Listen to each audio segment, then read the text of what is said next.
Bakkies Sensei, Sayonara Sensei, visitors, senior instructors, friends in karate.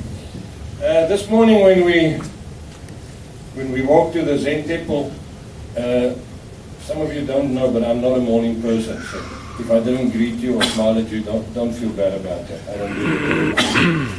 Early morning I'm still asleep.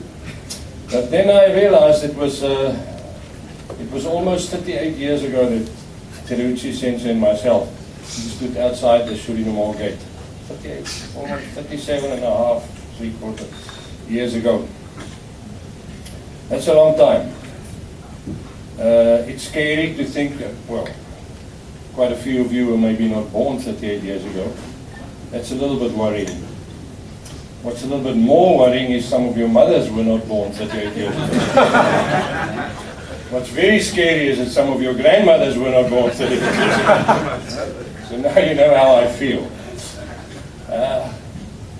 In Africa, which you'll all be seeing in October, you see the wild animals. You will see a herd of buffalo, or these beautiful strong buffalo, or antelope. And around the animals will be the protectors, will be the young, strong alpha rams, the male young buffaloes. They'll be around there, flexing their muscles, doing all the things. But far away, a little bit away, outside the perimeter of the herd, you will usually see a couple of old bulls standing there.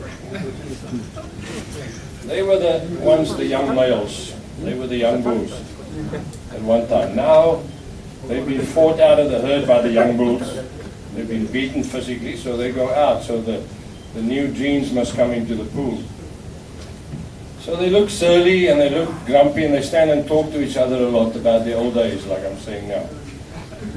But there's one point that's very interesting. At night time, when all the young male bulls are fighting and showing off, the old bulls come back into the herd and make the woman happy. That is a true story. When I think first time I came to Okinawa, it was maybe 80% of Naha city was the old houses, the old tile roof and the old beautiful little wooden houses. Now we see very few of those houses left. We see a lot of new buildings. The old houses flattened and we have new big fancy apartments. We must never let that happen to goju-ryu karate. It must always, that building must always be preserved. Sayonara Sensei made me feel like a complete beginner again this week. I feel like a total white belt again after this week, and I can't wait to get back home and start training again hard and trying to manifest what was taught this week. And he was talking and some of us were tired and we were listening and we weren't listening. We were breathing out and breathing in and etc. But what he said is just to confirm what everybody Sensei Aragaki, Anichi Sensei, everybody's confirmed and stated through the years. There's no shortcuts in goju-ryu. There's no left click or right click.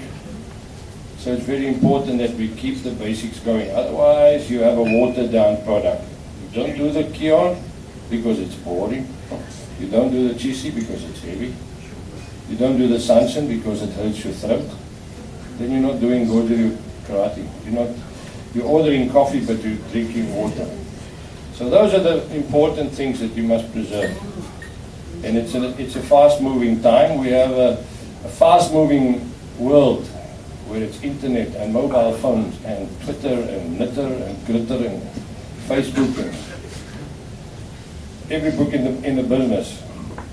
So the tendency amongst young people is to see instant results. In the old days we used to write a letter from Japan. When I was studying here, I write a letter back home to some of my family. I had to write to my mother.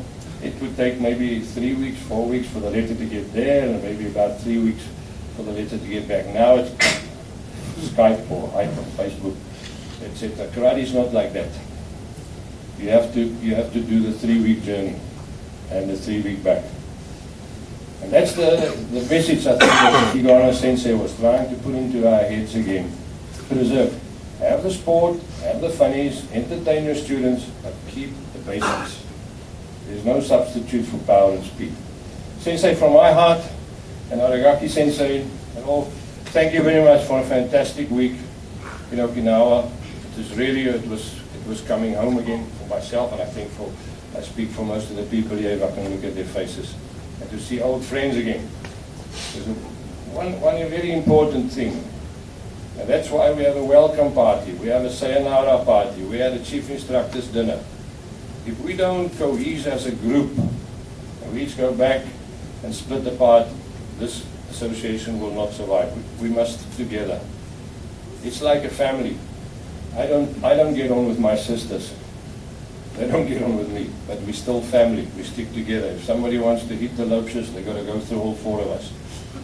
So keep being a family, and keep doing your oja anu and your sanship, and just try hard and try and reach the impossible dream the impossible dream. Thank you very much.